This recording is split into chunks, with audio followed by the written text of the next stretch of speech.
दोस्तों नमस्कार। हमारा टॉपिक चल रहा है विशिष्ट बालक, विविध अधिगमकर्ताओं की समझ। और ये एक ऐसा टॉपिक है जिसको नॉर्मली आप लोग पढ़ते समय इग्नोर करते हैं, और इग्नोर करने का रीजन यही होता है क्योंकि हमें खुद को ही नहीं पता होता है कि किस बच्चे में से कैसा क्या प्रश्न आना है।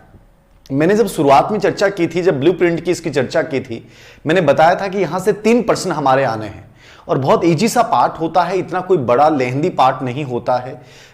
4 बच्चे हम इंपॉर्टेंटली पढ़ चुके हैं, जिसमें सृजनात्मक, प्रतिभाशाली, मंदबुद्धि और पिछड़े बालक, जिनमें से 2 प्रश्न आएंगे। अब बाकी जो 1 प्रश्न बचता है वो अब जो हम पढ़ने वाले इनमें से आएगा। तो एक तो आपके सिलेबस में कहीं जिक्र नहीं है कि बाल अपराधी बच्चे पढ़ने हैं कि नहीं पढ़ने हैं। हाँ, ये बात अलग है कि जैसे अदर स्टेट की एग्जाम्स अपन देते हैं तो वहां बाल अपराधी बच्चों में प्रश्न आ जाता है। तो बाल अपराधी सिलेबस में कहीं जिक्र ना होने के बावजूद मैं इस बच्चे को इसलिए करवा रहा हूं ताकि माइंड में नहीं हो।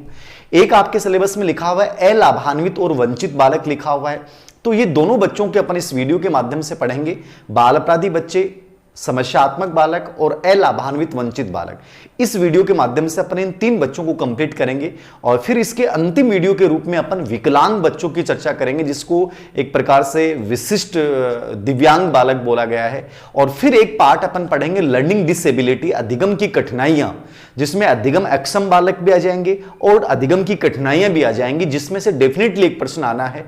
तो टोटल अब जो अपन पढ़ने वाले हैं इस बिंदु में, वो 2 प्रश्नों के लिए अपन स्ट्रगल करेंगे। एक प्रश्न स्पेशली इस वीडियो में से हो भी सकता है, आ भी जाए, नहीं भी आए, राइट चांसेस बहुत कम है। लेकिन चूंकि मैं नहीं पढ़ा हूं तो आपको लगेगा कि सर ये हुआ ही नहीं, इसलिए पढ़ना हमें सब कुछ है, लेकिन आप अपने अकॉर्डिंग ये देख लीजिएगा कि मुझे कितना क्या लेना है। ठीक है, तो अपन बात कर रहे हैं सबसे पहले एक छोटा सा, सबसे पहले अपन बात करेंगे बाल अपराधी बालक की। बाल अपराधी बालक क्या है? तो सेकंड ग्रेड वगैरह में तो कई बार यहां से प्रश्न पूछे गए हैं। बाल अपराधी बालक किसको अपन बोलते हैं? बाल अपराधी। देखिए, बाल अपराधी बालक क्या है? तो बाल अपराधी का मतलब यह है कि जो चीज एक वयस्क जो मनुष्य करता है वो एक कानून द्वारा एक प्रकार से निषेध किया गया, उन कार्यों को जब एक 18 साल से कम उम्र का बच्चा करेगा तो हम उसको किस कैटेगरी में शामिल करते हैं? बाल अपराध की श्रेणी में शामिल करते हैं। और ये बाल अपराध जो जनक था, इसका एक जनक माना गया सीजर लाम्ब्रोसो को। बाल अपराध में सबसे अधिक जो कार्य किया है वो किसने किया है? सीजर लाम्ब्रोसो ने किया था। इसलिए बाल अपराध विज्ञान का जो जनक है वो किसको माना गया है? सीजर लाम्ब्रोसो को माना गया है। ये 3rd ग्रेड 2013 में आया हुआ प्रश्न है, तो याद रखिएगा बाल अपराध विज्ञान का जनक किसको माना जाता है? सीजर लाम्ब्रोसो को लिख लेना। अब परिभाषाओं की अपन चर्चा करते हैं, तो परिभाषाओं में याद रखिएगा गुड। सबसे पहली परिभाषा गुड। गुड ने कहा था कि कोई भी बालक जिसका व्यवहार सामान्य व्यवहार से इतना अलग हो जाए कि हम उसे समाज विरोधी कह सकें, इसका मतलब वो बच्चा क्या होगा? बाल अपराधी। तो लिख लें, कोई भी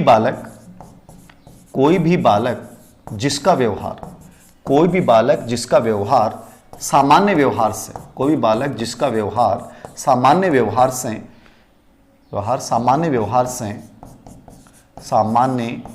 से इतना अलग हो जाए कि उसे समाज विरोधी कहा जा सके,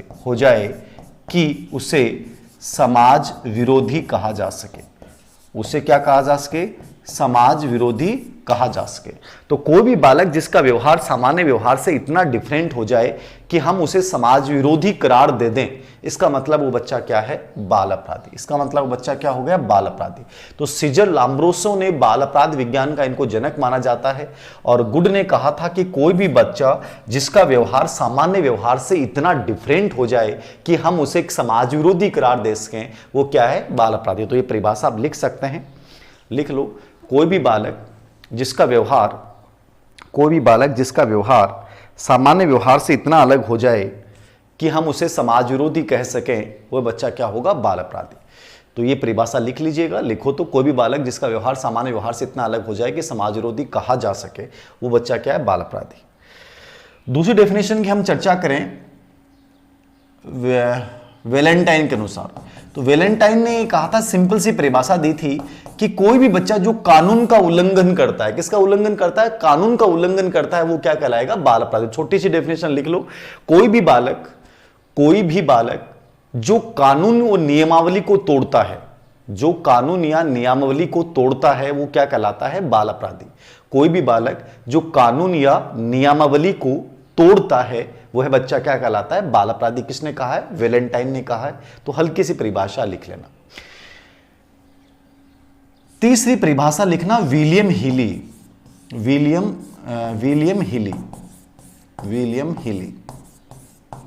विलियम हीली ने कहा था कि कोई भी बच्चा जो समाज द्वारा स्वीकृत आचरण है उसके अपोजिट यदि व्यवहार करता है तो बच्चा क्या कहलाएगा, बाल अपराधी। तो लिख लें, समाज द्वारा स्वीकृत आचरण के विपरीत, समाज द्वारा स्वीकृत आचरण के विरुद्ध जो बच्चा व्यवहार करेगा, आचरण के विरुद्ध व्यवहार करने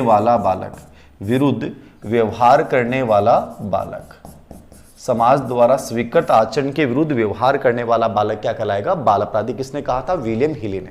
समाज द्वारा स्वीकृत आचरण के विरुद्ध व्यवहार करने वाला बालक क्या कहलाएगा, बाल अपराधी। तो ये 3 डेफिनेशन मैं लिखा रहा हूं। विलियम हीली, गुड की परिभाषा और विलियम हीली की परिभाषा अच्छी मानी जाती है। ने कहा कि कोई भी बालक जिसका व्यवहार सामान्य व्यवहार से इतना अलग हो जाए कि समाज विरोधी कहा जा सके। विलियम हीली ने कहा कि समाज द्वारा स्वीकृत आचरण के विपरीत व्यवहार करने वाला बालक क्या होता है, बाल अपराधी। बाकी देखो डेफिनेशन कंप्लीटली ना तो पढ़ाई जा सकती है और ना पढ़ी जा सकती है।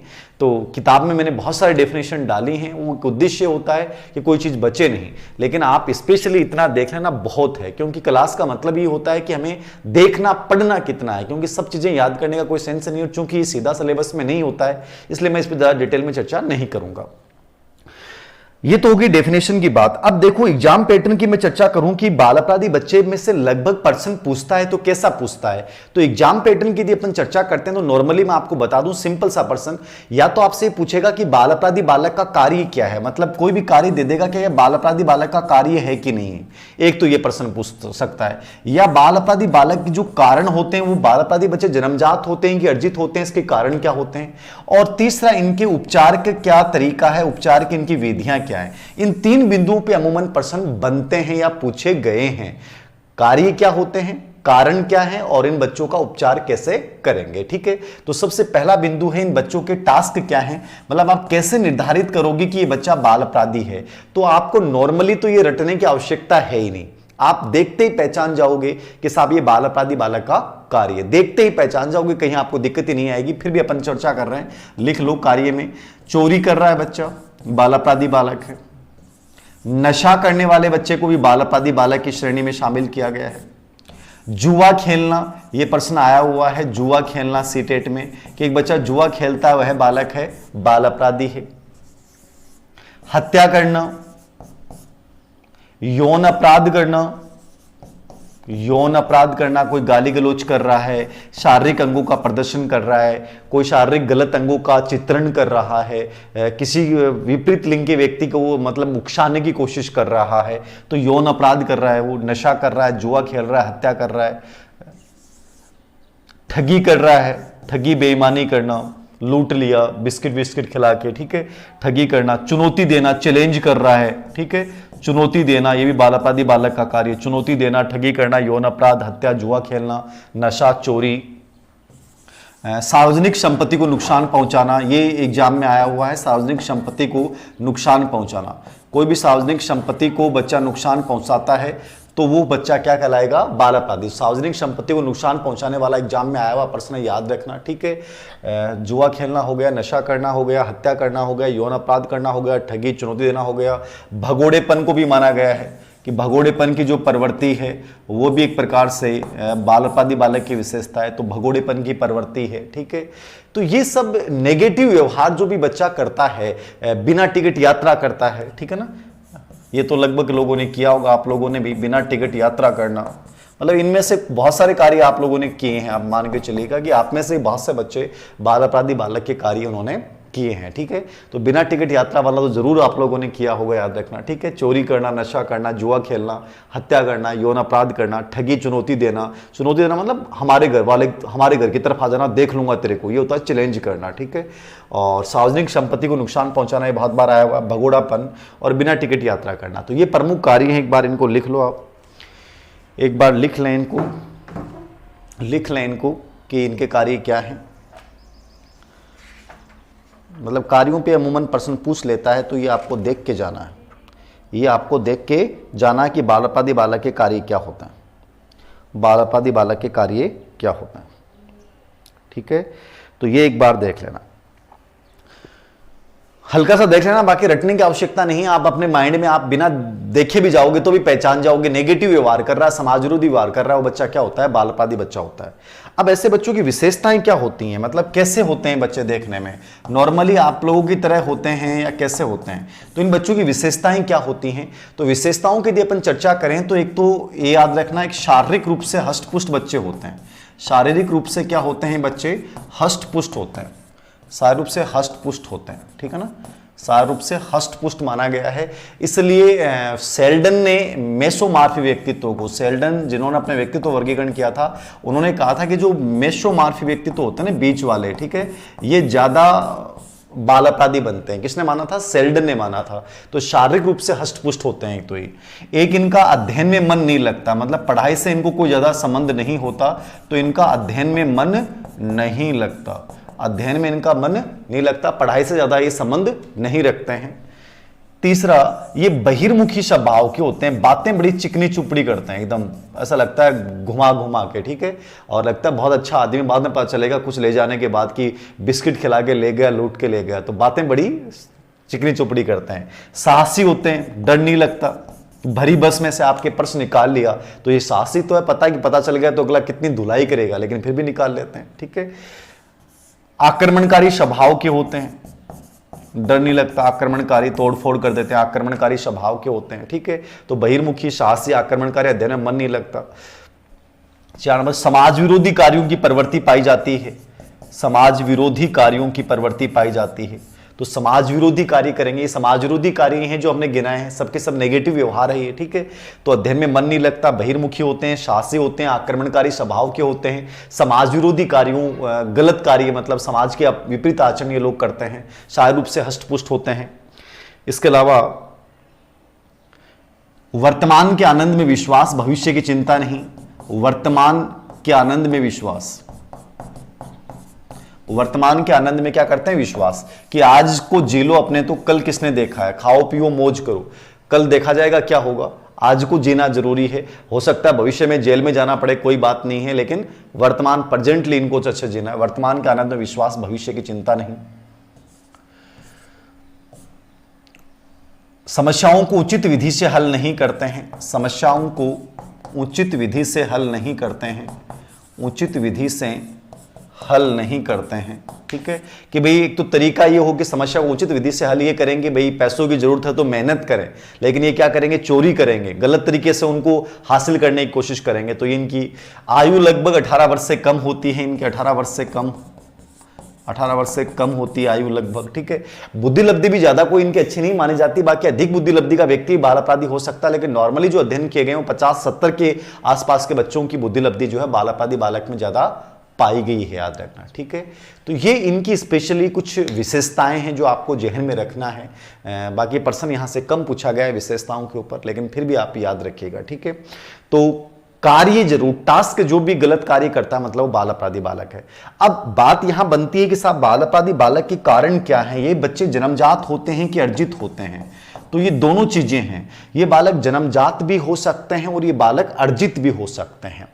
कैसे हो सकते हैं? मैंने बाल विकास जब पढ़ाया था वहां भी आपके साथ एक बिंदु की चर्चा की होगी, यदि आपको ध्यान में आ रहा हो तो बाल अपराध के कारणों में वंशानुक्रम भी एक बड़ा कारण माना गया है। क्या माना गया है? वंशानुक्रम भी एक बड़ा कारण माना गया है, ठीक है, कि वंशानुक्रम की वजह से बच्चा बाल अपराधी बन सकता है। और इस पे स्पेशली 2-3 लोगों ने बहुत काम किया है, जुक्स ने काम किया है, कोलिकोक ने इस पे बहुत काम किया है, कोलिकोक, जुक्स और वेलेंटाइन, इन्होंने स्पेशली इस बात की पुष्टि की है कि बाल अपराधी जो बच्चे होते हैं वो वंशानुक्रम की वजह से होते हैं। और हमने जब बाल विकास पढ़ा था, वंशानुक्रम की जब प्रक्रिया पढ़ रहे थे, तो हमने पढ़ा था कि जब ये गुणसूत्र विकार पैदा होता है XYY, तो ये XYY की वजह से जो बच्चा पैदा होगा वो बच्चा पैदा क्या होगा? बाल अपराधी बच्चा पैदा होगा।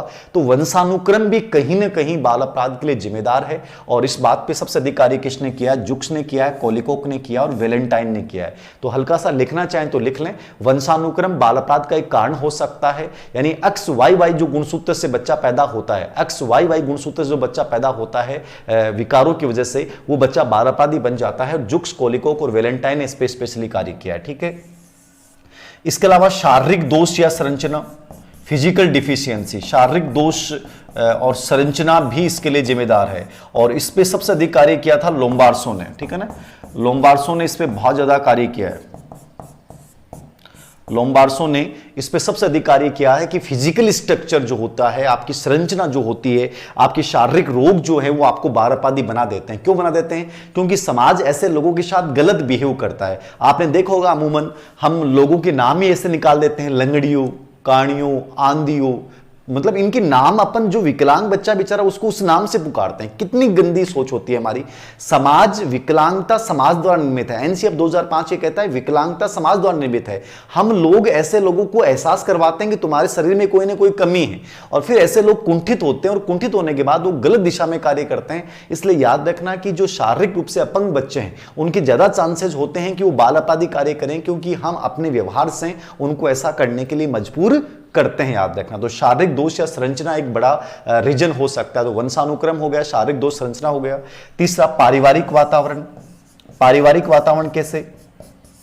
देखिए, पारिवारिक वातावरण में आपको वही चीज समझनी है। आप ये अप्लाइड बिंदु इनको रटने की कोशिश मत कीजिएगा। पारिवारिक कारण बच्चे को बाल अपराध के लिए जिम्मेदार हो सकता है। जैसे प्रश्न आ गया, कौन सा पारिवारिक कारण बाल अपराध के लिए प्रवृत्त करता है? पहला आ गया सौतेले माता पिता का होना, माता पिता का उपेक्षापूर्ण व्यवहार, परिवार की निर्धनता, उपयुक्त सभी। नेगेटिव जो रीजन होगा वो बाल अपराध के लिए प्रवृत्त करेगा। चाहे वो परिवार गरीब भी हो सकती है, माता पिता की मृत्यु हो जाए, परिवार खंडित हो जाए, माता पिता उपेक्षापूर्ण व्यवहार करें, बच्चे का तिरस्कार करें, ठीक है।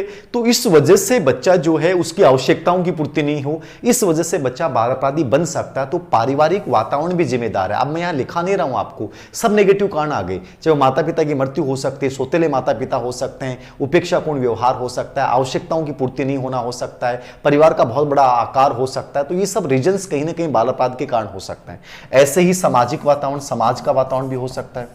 अब समाज कैसे हो सकता है? समाज में वही चीजें हैं भाई, जिस समाज में वर्ग संघर्ष हो, ऊंच नीच का भाव हो, गंदी बस्तियां हो, ठीक है। आप सिनेमा साहित्य, बच्चा गंदी एकदम गंदे गंदे साहित्य देखता है, सिनेमा देखता है जिसमें अपराध करने के लिए बच्चे को प्रवृत्त किया जाता है। ऐसे बहुत सारे, ये सावधान इंडिया वगैरह को देखने के बाद बहुत सारे बच्चे नेगेटिव कार्य करने लग गए। बहुत सारे बच्चों, छोटे बच्चों ने हत्याएं तक कर दी। तो ये इन चीजों का प्रभाव पड़ता है बच्चा, क्योंकि सिनेमा साहित्य समाज का दर्पण है, याद रखना।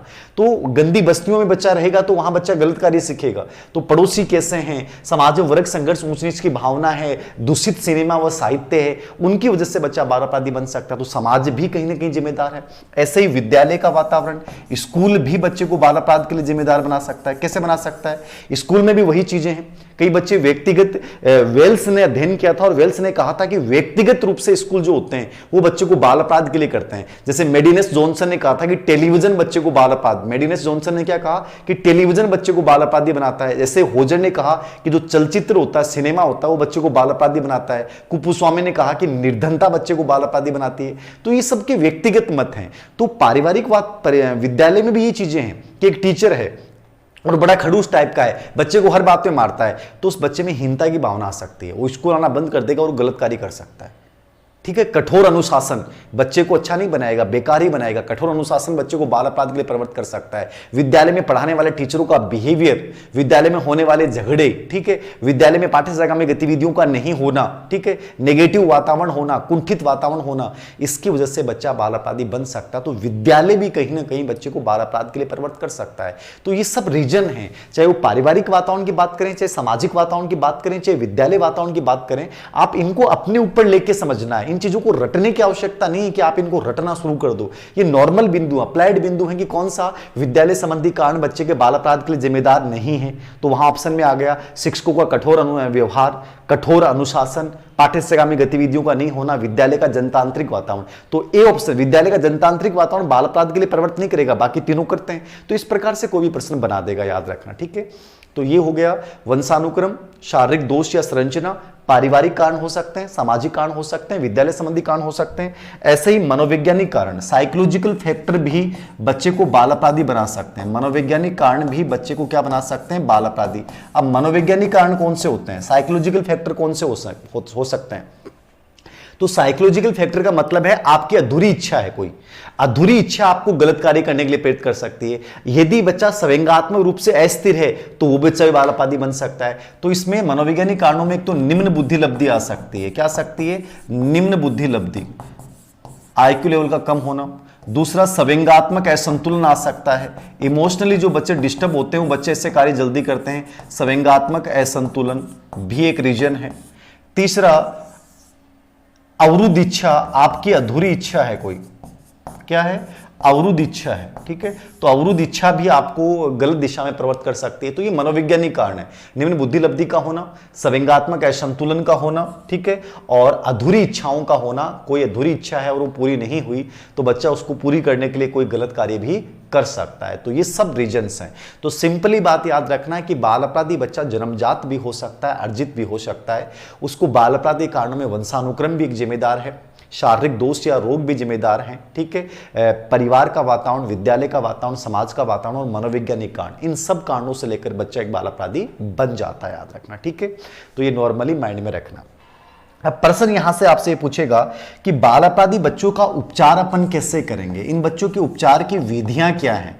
देखिए, उपचार की यदि अपन बात करते हैं तो यदि अभी आप में से किसी ने आरपीएससी स्कूल लेक्चर का पेपर देखा हो 2020 में जो हुआ है, वहां एक प्रश्न पूछा गया था कि बाल अपराधियों के उपचार की निरोधात्मक विधियां कौन सी होती हैं। तो जस्ट अभी प्रश्न आया, मतलब ये अभी अब आ गया, मतलब इंपॉर्टेंट हो गया। अभी नहीं आता तो मैं भी इस नहीं कहता आपको क्या इंपॉर्टेंट है, लेकिन ये आ गया, मतलब आपको देख के जाना पड़ेगा कि साहब यहां से प्रश्न पूछा गया है तो भविष्य में आ सकता है। तो बाल अपराधियों के उपचार की दो प्रकार की विधियां होती हैं। एक होती है निरोधात्मक विधियां। कौन सी विधि? प्रिवेंटिव, निरोधात्मक, प्रिवेंटिव बोलेंगे अपन इसको ना। ठीक है, और एक होती है उपचारात्मक, क्लिनिकल। देखिए, निरोधात्मक विधियां और उपचारात्मक। प्रिवेंटिव का मतलब होता है कि बाल अपराध बच्चे को बाल अपराधी बनने से पहले ही रोक देना। भाई, निरोधात्मक का मतलब क्या है? बच्चा बाल अपराधी बने ही ना, ऐसे हम प्रयास करेंगे तो निरोधात्मक विधियां होगी। उपचारात्मक का मतलब, क्लिनिकल का मतलब ये होता है कि बच्चा बाल अपराधी बन चुका है, अब बन गया तो फिर उसके लिए अपन कौन से उपाय अपनाएं, वो विधियां कौन सी हो जाएंगी? उपचारात्मक विधियां।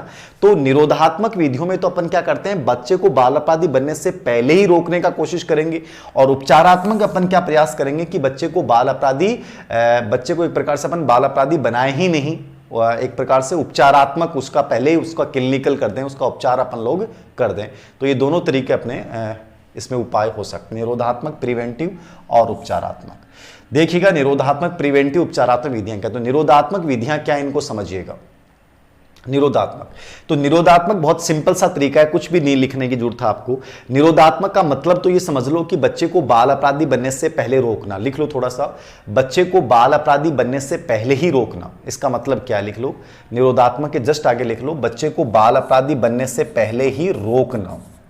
ठीक है ना, बनने से पहले ही रोकना। ये कौन सी विधियां होती हैं? निरोधात्मक विधियां होती हैं। बच्चे को बाल अपराधी बनने से पहले ही रोक देना, ये कौन सी विधियां हैं? निरोधात्मक विधियां। बच्चे को बाल अपराधी बनने से पहले ही रोक देना, ये निरोधात्मक विधियां हैं। ठीक है, अब कौन से तरीके हो सकते हैं निरोधात्मक में? तो तरीके वही हैं, निरोधात्मक में। कौन से?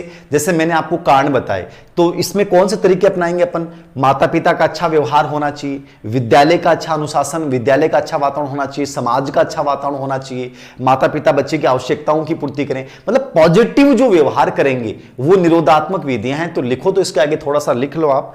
निरोधात्मक विधियों में माता पिता का अच्छा व्यवहार, परिवार का अच्छा वातावरण, माता पिता का अच्छा व्यवहार, परिवार का अच्छा वातावरण,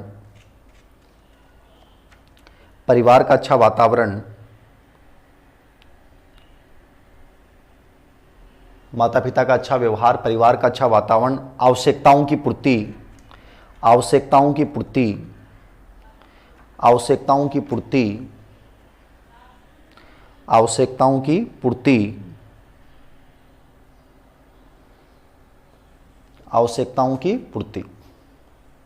ठीक है ना, ये निरोधात्मक हो जाएंगे कि माता पिता अच्छा व्यवहार करें, आवश्यकताओं की पूर्ति करें, समाज का अच्छा वातावरण लिख लो, समाज का अच्छा वातावरण, विद्यालय का अच्छा वातावरण, विद्यालय में अच्छी गतिविधियों का आयोजन करवाना, है सब निरोधात्मक। तो ये रटने वाली चीजें नहीं है, आप पॉजिटिवली समझ लो कि जो कारण पढ़े हैं उनका पॉजिटिव असर, कि विद्यालय भी बहुत अच्छा होना चाहिए, समाज की भी बहुत अच्छी भूमिका हो, घर का वातावरण भी बहुत अच्छा हो, बच्चे के ऊपर अपेक्षित ध्यान दिया जाए, ठीक है, सिनेमा साहित्य बहुत अच्छा हो, नैतिक मोरल आधारित कहानियां सुनाई जाएं, इससे बच्चा बाल अपराधी बनेगा ही नहीं। तो निरोधात्मक में तो अपन क्या करेंगे, बच्चे को बाल अपराधी बनने से पहले ही रोक देंगे, मतलब ऐसी तकनीक अपनाएंगे, ऐसे उपाय अपनाएंगे कि बच्चा बाल अपराधी बने ही नहीं। तो निरोधात्मक में अपने बच्चे को बाल अपराधी बनने से पहले ही रोक देते हैं, याद रखना, प्रिवेंटिव है एक प्रकार से बच्चे को रोक देना। और उपचारात्मक जो विधियां हैं उसमें अपन क्या करेंगे, उपचारात्मक विधियों में अपन क्या करेंगे, उपचारात्मक बच्चा बाल अपराधी बन चुका है, बच्चा बाल अपराधी बन चुका है, तो अब बन गया बच्चा बाल अपराधी, तो अब बन गया तो अब उसका उपचार कैसे करेंगे। तो इसमें दो प्रकार की विधियां हो सकती हैं। एक तो हो सकती है मनोवैज्ञानिक विधियां। कौन सी विधियां, मनोवैज्ञानिक विधियां, साइकोलॉजिकल मेथड। तो मनोवैज्ञानिक विधियां कौन सी हो सकती हैं, तो मनोवैज्ञानिक विधियों में जैसे एक तो ये हो सकती है मनोविश्लेषण, मनोविश्लेषण विधि हो सकती है, मनोवैज्ञानिक मनोविश्लेषण विधि, सिगमंड फ्राइड वाले अचेतन मन का अध्ययन करते हैं। दूसरी विधि हो सकती है व्यक्ति इतिहास, केस स्टडी सबसे बेस्ट होती है बच्चों के लिए, व्यक्ति इतिहास विधि। तीसरी मनोअभिनय विधि, इनमें बच्चों को अभिनय करने का मौका दिया जाता है, मनोअभिनय विधि। और चौथी अनिर्देशित विधि, ये तो होती है साइकोलॉजिकल मेथड। इन बच्चों के लिए कौन सा मेथड होता है, साइकोलॉजिकल अनिर्देशित विधि। ये अनिर्देशित विधि कार्ल रोजर्स ने दी थी। किसने दी थी, कार्ल रोजर्स ने। बिना किसी निर्देश के बच्चा अपनी समस्याओं का समाधान करता है। मनोविश्लेषण आपको पता ही है, फ्राइड है, ये ऑलरेडी पढ़ाई हुई है। व्यक्ति इतिहास टाइडमैन, ये भी ऑलरेडी आपको पढ़ाई हुई है। मनोविनय मोरेनो, कौन थी, मोरेनो था, ये भी मेरा पढ़ाया हुआ है। व्यक्तित्व में सब पढ़ाए हुए हैं आपको। तो मनोवैज्ञानिक विधियों में तो 4 विधियां होती हैं। मनोविश्लेषण विधि फ्राइड की है, इसमें बच्चे के अचेतन मन का अध्ययन किया जाता है, ये भी मैंने व्यक्तित्व में पढ़ाया था, वही विधि है, सेम टू सेम, नाम लिखना है। व्यक्ति इतिहास केस स्टडी मेथड, इसमें बच्चे के पूरे इतिहास का अध्ययन करके उसका उपचार किया जाता है, ये टाइडमैन ने दी थी, ये भी लिखाई हुई है। मनोअभिनय में बच्चे को अभिनय करने का मौका देते हैं कि अलग अलग रोल अदा करते हैं, जिससे बच्चे में जो कुंठा है बाल अपराध वाली वो बाहर निकल जाए। और अनिर्देशित विधि में अपन क्या करते हैं, अनिर्देशित, ठीक है ना, तो अनिर्देशित विधि में अपन क्या करते हैं, कार्ल रोजर्स ने दी थी, और इसमें बच्चा बिना किसी निर्देश के अपनी समस्याओं का समाधान करता है। तो ये 4 विधियां साइकोलॉजिकल मेथड होते हैं। ये क्या होती हैं, मनोवैज्ञानिक विधियां होती हैं। मनोविश्लेषण, व्यक्ति इतिहास, मनोअभिनय और अनिर्देशित विधि, याद रखना, ठीक है। तो ये उपचारात्मक में मनोविश्लेषण हो गया, व्यक्ति इतिहास हो गया, मनोअभिनय हो गया और अनिर्देशित विधि हो गई। इसके अलावा अपन मनोवैज्ञानिक विधियों में अपन ये इस्तेमाल कर सकते हैं, पुनर्बलन का प्रयोग कर सकते हैं। किसका प्रयोग कर सकते हैं, पुनर्बलन, स्किनर वाला पुनर्बलन का प्रयोग कर सकते हैं। बांडुरा का मॉडलिंग का प्रयोग कर सकते हैं कि बच्चे के सामने अच्छे आदर्श प्रस्तुत करें बच्चा, जिनसे उनको देखकर हो जाए, ठीक है। टोकन इकोनॉमी, स्किनर वाली जो टोकन इकोनॉमी की अवधारणा है जो मैंने पढ़ा दी थी, वो भी, उसका भी अपन प्रयोग कर सकते हैं। तो ये भी एक तरीके हो सकते हैं मनोविज्ञान के अंतर्गत, पुनर्बलन देना, मॉडलिंग प्रस्तुत करना, टोकन इकोनॉमी का प्रयोग करना, ये सब आप लोगों को बताया हुआ है। इसी प्रकार जो कानूनी उपाय होंगे, तो कानूनी उपाय क्या करें इन बच्चों के लिए, बताओ कानूनी उपाय क्या होंगे। तो कानूनी विधियों में आप कौन से तरीके अपना सकते हो, तो इनके लिए एक तो बाल सुधार गृह होते हैं। क्या होते हैं, बाल सुधार गृह, जहां हम इनको भेज दें अपन, ठीक है। इसी प्रकार किशोर न्यायालय होता है, यह भी इन बच्चों के लिए बना होता है, किशोर न्यायालय, ठीक है। किशोर बंदी गृह होता है, जहां 15 से 21 वर्ष के बच्चों को रखा जाता है, किशोर बंदी गृह है, 15 से 21 वर्ष के बच्चों को रखा जाता है और इनको व्यावसायिक शिक्षा दी जाती है। क्या दी जाती है, व्यावसायिक शिक्षा, ये भी एक उपाय है। इसी प्रकार बोस्टल स्कूल होती हैं, बोस्टल, इनमें 16 से 21 वर्ष के बच्चे को रखा जाता है, इनको भी व्यावसायिक और औद्योगिक शिक्षा दी जाती है, व्यावसायिक और औद्योगिक शिक्षा, ठीक है ना, औद्योगिक शिक्षा और व्यावसायिक शिक्षा दी जाती है। इसी प्रकार सर्टिफाइड स्कूल होते हैं, सर्टिफाइड स्कूल, जो छोटे बाल अपराधी बच्चे होते हैं उनको यहां रखा जाता है, छोटे बाल अपराधी बच्चों को, ठीक है। तो ये एक प्रकार से एक तरीके हैं कानूनी उपाय, तो लिखो तो लिख लो, इनको कोई प्रश्न ज्यादा पूछा नहीं गया है। बाल सुधार गृह, बाल सुधार गृह, किशोर न्यायालय, किशोर न्यायालय का मतलब होता है जहां बच्चे को दंड नहीं देंगे, अपन सुधार करने पे बल देंगे, किशोर न्यायालय होता है। किशोर बंदी गृह है, यहाँ 15 से 21 वर्ष के बच्चों को रखा जाता है और यहाँ नॉर्मल एजुकेशन और औद्योगिक व्यावसायिक शिक्षा दी जाती है। किशोर सुधार गृह, बोस्टल स्कूल, 16 से 21 वर्ष के बच्चों को रखा जाता है, जहां औद्योगिक शिक्षा दी जाती है। सर्टिफाइड स्कूल, छोटे बाल अपराधी बच्चों को यहां पे रखा जाता है।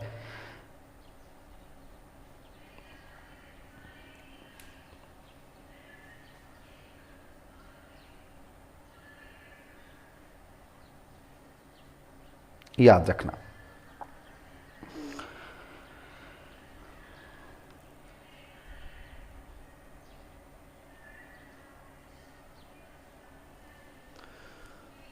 ठीक है, ये हल्का सा देख लेना, ये बाल अपराधी बच्चे हैं। तो नॉर्मली आपको यहां से प्रश्न का पैटर्न मैंने बता दिया है कि ये तो मनोवैज्ञानिक विधियां देख जाना। निरोधात्मक का मतलब क्या है, बाल अपराधी बनने से पहले रोक देना। उपचारात्मक में बाल अपराधी बनने के बाद उपचार करेंगे। इन बच्चों के टास्क क्या हैं वो याद रखिएगा, और इन बच्चों की विशेषताएं, इन बच्चों के कारण क्या होते हैं, और इन बच्चों का उपचार अपन कैसे करेंगे। तो थोड़ा सा देख लेना, बाकी सीधा सिलेबस में नहीं है तो आप इग्नोर भी कर सकते हैं। ऐसे ही एक बच्चा, एक नाम आता है समस्यात्मक बालक, प्रॉब्लम चाइल्ड शब्द आता है। तो ये भी सीधा नाम नहीं है, लेकिन फिर भी याद रखना है, प्रश्न नहीं पूछा गया है प्रॉब्लम चाइल्ड क्या होते हैं। तो ये भी आपको दिमाग में एक अप्लाइड बिंदु है। समस्यात्मक बालक या प्रॉब्लम चाइल्ड का मतलब है कोई भी बालक जिसका व्यवहार एक प्रकार से इतना भिन्न हो जाए कि मतलब एक प्रकार से गलत व्यवहार जो भी करता है, समाज के विरुद्ध जो व्यवहार करता है, वो बच्चा क्या है, समस्यात्मक बालक है। क्लास में गाली गलौज कर रहा है, क्लास में लेट आ रहा है, जल्दी जा रहा है, ठीक है, और चोरी कर रहा है, झूठ बोल रहा है, आक्रमणकारी व्यवहार कर रहा है। तो जो भी बच्चा विद्यालय और समाज के खिलाफ गलत व्यवहार करता है उसको अपन क्या बोलते हैं, प्रॉब्लम चाइल्ड बोलते हैं, समस्यात्मक बालक बोलते हैं। ठीक है ना। तो एक परिभाषा लिखो तो लिख लो, वैलेंटाइन लिख लो, एक परिभाषा छोटी सी वैलेंटाइन की। समस्यात्मक बालक शब्द का प्रयोग, समस्यात्मक बालक शब्द का प्रयोग उन बच्चों के लिए किया जाता है, समस्यात्मक बालक शब्द का प्रयोग उन बच्चों के लिए किया जाता है जिनका व्यवहार, समस्यात्मक बालक शब्द का प्रयोग उन बच्चों के लिए किया जाता है जिनका व्यवहार या व्यक्तित्व, समस्यात्मक बालक शब्द का प्रयोग उन बच्चों के लिए किया जाता है जिनका व्यवहार या व्यक्तित्व किसी बात में गंभीर रूप से असामान्य हो। समस्यात्मक बालक शब्द का प्रयोग उन बच्चों के लिए किया जाता है जिनका व्यवहार या व्यक्तित्व किसी बात में क्या हो, गंभीर रूप से असामान्य हो। समस्यात्मक बालक शब्द का प्रयोग उन बच्चों के लिए किया जाता है जिनका व्यवहार या व्यक्तित्व किसी बात में गंभीर रूप से क्या हो, असामान्य हो। उन बच्चों के लिए किया जाता है जिनका व्यवहार या व्यक्तित्व किसी बात में क्या हो, गंभीर रूप से असामान्य हो, उनको अपन बोलते हैं समस्यात्मक बालक। स्पेशली यहां 3 बच्चे आते हैं, चोरी करना मुख्य रूप से, ठीक है, झूठ बोलना और क्रोध करना, ये 3 बच्चे स्पेशली माने जाते हैं। बाकी इसके अलावा जितने भी बच्चे हैं, चाहे वो आक्रमणकारी व्यवहार करता है, ठीक है, चाहे वो अशिष्ट भाषा का प्रयोग करता है, ठीक है, चाहे वो भाग जाता है, कोई भी गलत व्यवहार करता है, मतलब जो भी गलत व्यवहार करेगा वो सब बच्चे समस्यात्मक बालक हैं। तो चोरी करना, झूठ बोलना और क्रोध करना, ये तो 3 मुख्य प्रकार माने गए हैं प्रॉब्लम चाइल्ड्स के। और याद रखना, इनका एक सिंपल सा तरीका बता देता हूं मैं। साइकोलॉजी में ऐसे बहुत सारे अप्लाइड प्रश्न आते हैं। एक बच्चा चोरी करता है, आप क्या करोगे? एक बच्चा झूठ बोलता है, आप क्या करोगे? एक बच्चा गाली गलौज करता है, आप क्या करोगे? अपन कुसमाजित बच्चों में भी ये चीज पढ़ेंगे। ये कुसमाजित बच्चे के भी सेम लक्षण है, समस्यात्मक बालक के भी सेम लक्षण है, मतलब बाल अपराधी बच्चे के जो लक्षण है वो भी समस्यात्मक बालक के लक्षण है, मतलब आपस में कोरिलेटेड चीजें हैं। तो ऐसा कोई भी प्रश्न एग्जाम में आ जाए, प्रॉब्लम चाइल्ड का मतलब है कि जो गलत व्यवहार कर रहा है, तो इसका सिंपल आंसर क्या होगा, आपको क्या याद रखना है कि प्रॉब्लम चाइल्ड का मतलब यह है कि आपको दिमाग में छोटी सी एक लाइन फीड कर लेनी है कि ऐसा कोई भी प्रश्न जब एग्जाम में आता है तो आपका बेस्ट आंसर होगा कारणों का पता लगाकर समाधान, कि बच्चे ने ऐसा क्यों किया। आप कभी भी ऐसा आंसर मत देना कि हम उसको दंड देंगे, विद्यालय से बाहर निकाल देंगे, उसके मम्मी पापा को बुलाएंगे, कभी भी ऐसा आंसर नहीं देना है। सबसे बेस्ट आंसर होता है जब ऐसा एग्जाम में प्रश्न आता है तो आप ये उत्तर करोगे कि उस बच्चे ने ऐसा क्यों किया, उसके कारणों को जानेंगे, फिर उसका समाधान करेंगे। तो इन बच्चों के लिए सबसे बेस्ट तरीका होता है, ऐसे प्रश्न कोई भी आ जाए तो आपका उत्तर क्या होगा, निदानात्मक उपचारात्मक विधि। क्या करना है आपको, निदानात्मक उपचारात्मक विधि सबसे बेस्ट तरीका होता है इन बच्चों के उपचार के लिए। तो रिमीडियल क्लिनिकल मेथड से बेस्ट आंसर कभी नहीं होगा, याद रखना। ऐसा कोई भी एग्जाम में प्रश्न आ जाए आपको यही उत्तर करना है, निदानात्मक उपचारात्मक विधि इन बच्चों का सबसे बेस्ट आंसर है। निदानात्मक उपचारात्मक विधि का अपन क्या करेंगे, प्रयोग करेंगे, याद रखना। इसके अलावा अपन केस स्टडी का प्रयोग कर सकते हैं, व्यक्ति इतिहास विधि भी इन बच्चों के लिए बड़ी उपयोगी है, तो व्यक्ति इतिहास विधि भी इन बच्चों के लिए अपन प्रयोग कर सकते हैं, ठीक है। इसके अलावा मनोविश्लेषण विधि का भी अपन प्रयोग कर सकते हैं, मनोअभिनय, वो तो सब है ही है, लेकिन स्पेशली आपको एक एक या दो बिंदुओं में प्रश्न पूछे तो आपको बेस्ट आंसर क्या देना है कि ऐसे बच्चों में हम ये जानने की कोशिश करेंगे कि उसने ऐसा क्यों किया, तो कारणों का पता लगाकर समाधान से बेस्ट आंसर नहीं होगा। फिर 2 नंबर पे आपको व्यक्ति इतिहास विधि, केस स्टडी विधि दिमाग में रखनी, ये भी सबसे बेस्ट विधि होती है ऐसे बच्चों के लिए, ठीक है। तो निदानात्मक उपचारात्मक विधि और व्यक्ति इतिहास विधि का इन बच्चों के लिए प्रयोग किया जाता है। बस समस्यात्मक बालक में आपको इतना ही जानना है कि जो भी गलत व्यवहार करता है वो समस्यात्मक बालक है। 3 बच्चे स्पेशली आते हैं, चोरी करना, झूठ बोलना, क्रोध करना, और ऐसे बच्चों के साथ बतौर टीचर आपका बिहेव क्या होगा तो मैंने आपको बता दिया। तीसरा बिंदु इसमें याद रखना, वंचित या अलाभान्वित बालक, वंचित अलाभान्वित बालक, वंचित या अलाभान्वित बालक, डिप्राइव्ड डिसएडवांटेज चाइल्ड, ठीक है। अब डिप्राइव्ड या डिसएडवांटेज चाइल्ड का मतलब क्या है, देखिए वंचित अपन बोलते हैं कि अलाभान्वित बालक, एक प्रकार से साधारण भाषा में मैं बात करूं, पर्सन अभी तक नहीं आया है, तो अलाभान्वित का मतलब डिसएडवांटेज, उनको जिनको लाभ ही नहीं मिला उन बच्चों को। और ये वंचित बालक कौन है, वही बच्चे हैं। जैसे नॉर्मली आज तो खैर शिक्षा की मुख्य धारा से इनको जोड़ा जा चुका है। नॉर्मली अपन आजादी से पहले की अपन बात करें तो जो हमारा आदिवासी वर्ग था, जो हमारा एसटी और एससी वर्ग था, उनके लिए स्पेशली शब्द का प्रयोग किया जाता था, ठीक है। विश्व में हेविंगहर्स्ट ने इस पर बहुत कार्य किया है, रोटर ने बहुत कार्य किया है, टोटेनबॉम ने, बर्नस्टीन ने बहुत कार्य किया इन बच्चों पर, याद रखना, ठीक है ना। तो साइकोलॉजी में इन बच्चों पे जो कार्य किया है वो स्पेशली किस लोगों ने किया है, बर्नस्टीन, उन्होंने बहुत कार्य किया है। हेविंगहर्स्ट, रोटर,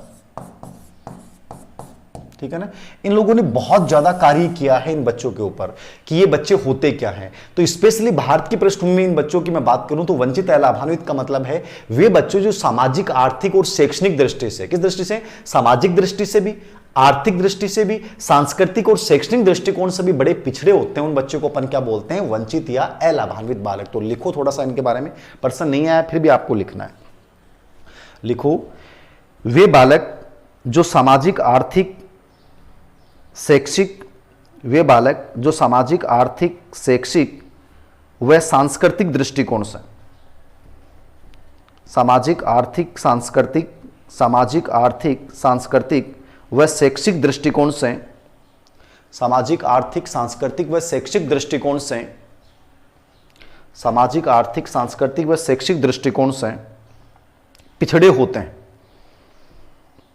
पिछड़े होते हैं, पिछड़े होते हैं।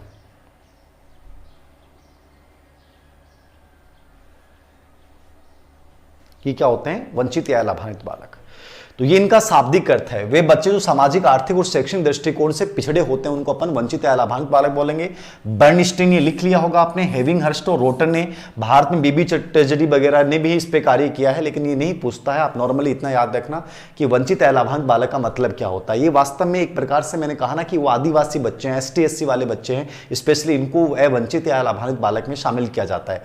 अब इन बच्चों की विशेषताएं क्या होती हैं, तो विशेषताओं को भी रटिएगा मत आप, इनमें प्रश्न नहीं पूछा गया है फिर भी आप याद रखना विशेषताओं का मतलब क्या है। ये जो बच्चा सामाजिक, आर्थिक दृष्टिकोण से पिछड़ा है उसका एक तो भाषा विकास सबसे कमजोर होता है, इनके भाषात्मक विकास इनका बहुत कमजोर होता है, भाषात्मक विकास क्या होगा, कमजोर होगा इन बच्चों का, ठीक है। दूसरा, इनमें पूर्वाग्रह की भावना होगी, रूढ़िवादी होंगे, रूढ़िवादी, पूर्वाग्रह और रूढ़िवादी होंगे इनमें, ठीक है। तीसरा, अभिप्रेरणा, बहुत मोटिवेशन इनमें होता ही नहीं है, अभिप्रेरणा कमजोर होती है, अभिप्रेरणा कमजोर होती है। निराशावादी होते हैं बच्चे, क्या होते हैं, निराशावादी होते हैं। आत्मविश्वास बहुत कमजोर होता है, आत्मविश्वास का अभाव होता है। संवेगात्मक रूप से अस्थिर होते हैं, संवेगात्मक रूप से अस्थिर होते हैं, लिख लो थोड़ा सा इसके बारे में। भाषात्मक विकास कमजोर होता है, भाषा विकास इनका कमजोर होता है, ठीक है। और पूर्वाग्रह से ग्रसित होते हैं, रूढ़िवादी होते हैं, अंधविश्वासी होते हैं। अभिप्रेरणा कमजोर होती है, निराशावादी, आत्मविश्वास का भाव, संवेगात्मक रूप से अस्थिर, संवेगात्मक रूप से अस्थिर। शैक्षिक उपलब्धि वो तो निश्चित रूप से इनकी कम होनी है, ठीक है। शैक्षिक उपलब्धि कमजोर, शैक्षिक उपलब्धि या शिक्षा के प्रति तो एकदम से डाउन होते हैं, तो शैक्षिक उपलब्धि इनकी क्या होगी, कमजोर होगी, शैक्षिक उपलब्धि कमजोर होगी। ठीक है, परिवर्तन के विरोधी होते हैं लोग, परिवर्तन को स्वीकार ही नहीं करना चाहते, परिवर्तन के विरोधी होते हैं, परिवर्तन के क्या होते हैं, ये विरोधी होते हैं, याद रखना। चिंताग्रस्त रहते हैं, चिंताग्रस्त, टेंशन रहती है, पता नहीं क्या होगा, कहाँ आ गए, तो ये चीजों को स्वीकार नहीं कर पाते हैं। इसलिए इन बच्चों के साथ जो एजुकेशन होनी चाहिए, इनके लिए समावेशी शिक्षा की जरूरत पड़ती है। तो ये तो इनमें नेगेटिव विशेषताएं हो गई, एक प्रकार से सब नेगेटिव नेगेटिव दिख रही हैं, पॉजिटिव को विशेषता मिल ही नहीं रही इन बच्चों में। तो ये तो इन बच्चों की विशेषताएं हैं। विश्व में इन बच्चों के लिए से अमेरिका में हेड स्टार्ट योजना चलाई गई थी। अमेरिका में क्या चलाई गई थी, हेड स्टार्ट योजना। ठीक है, बुजिंग योजना, बुजिंग योजना ये अमेरिका में चलाई गई थी। इन ऐसे बच्चों को ध्यान में रख के चलाई गई थी। ठीक है, भारत में इन बच्चों के लिए mid day meal, mid day meal भारत में 15 अगस्त 1995 को, 15 अगस्त 1995 को जो मिड डे मील भारत में शुरू किया गया था, वो ऐसे बच्चों के लिए शुरू किया गया था। ठीक है, आरटी निःशुल्क शिक्षा योजना, निःशुल्क शिक्षा योजना ये इन्हीं बच्चों को ध्यान में रख के भारत में शुरू की गई थी। ठीक है, तो भारत के 2 प्रोजेक्ट इन बच्चों के लिए थे, और विश्व में हेड स्टार्ट और बुजिंग योजना है। तो लिखो, तो लिख लो, इनकी एजुकेशन हेडलाइन डाल के लिखो, एजुकेशन हेडलाइन डाल के लिख लो, लिख लो, विश्व में अमेरिका में इन बच्चों के लिए, विश्व में अमेरिका में इन बच्चों के लिए हेड स्टार्ट योजना व बुजिंग योजना, हेड स्टार्ट योजना व बुजिंग योजना प्रारंभ की गई, हेड स्टार्ट योजना व बुजिंग योजना प्रारंभ की गई। ठीक है, और भारत में क्या किया गया था, मिड डे मील, क्या किया गया था, mid day meal, mid day meal की हो गया, mid day meal, mid day meal, meal बड़ा आएगा, है ना, ये सही है, मिड डे मील। 15 अगस्त 1995, 15 अगस्त 1995 को मिड डे मील की शुरुआत की गई थी। मध्याह्न भोजन योजना जो आज भी जारी है, और सब टीचर बनने के बाद आप भी इसका यूज करोगे, क्योंकि दूर दराज क्षेत्रों में पोस्टिंग मिलेगी। तो दोपहर का भोजन आप भी शायद, आपको भी टेस्ट करना पड़ता है, वैसे भी नहीं खाओ तो कोई बात नहीं, लेकिन पहले बच्चों को खिलाने से पहले इसको टेस्ट करना पड़ता है, कैसा बना है क्या नहीं बना है। पहले तो दुग्ध योजना भी शुरू की थी साथ में, और अब तो शायद बंद हो गई, वो बंद कर दिया उसको। तो मिड डे मील योजना उन ऐसे बच्चों के लिए बड़ी लाभकारी योजना थी। निःशुल्क शिक्षा योजना जो आरटी 2009 के तहत लागू की गई, वो भारत में नहीं बची। तो निःशुल्क शिक्षा और मिड डे मील योजना जो 15 अगस्त 1995 को मिड डे मील योजना शुरू किया गया, और आरटी 2009 1 अप्रैल 2010 से निःशुल्क शिक्षा का जो प्रावधान किया गया, तो वो ऐसी बच्चों के लिए किया गया।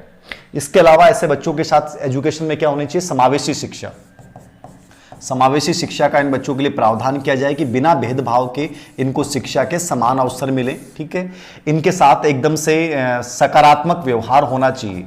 ठीक है ना, सकारात्मक व्यवहार, टीचर्स का व्यवहार ऐसा होना चाहिए कि इन बच्चों को ये फील नहीं हो कि हम वंचित हैं। याद रखना, बहुत पॉजिटिव व्यवहार इन बच्चों के लिए होना चाहिए, सहानुभूतिपूर्वक व्यवहार होना चाहिए। ठीक है, मनोवैज्ञानिक विधियों का इन बच्चों के लिए प्रयोग हो, साइकोलॉजिकल मेथड्स का इन बच्चों के लिए प्रयोग किया जाए। तो मनोवैज्ञानिक विधियों का इन बच्चों के लिए क्या हो, प्रयोग हो।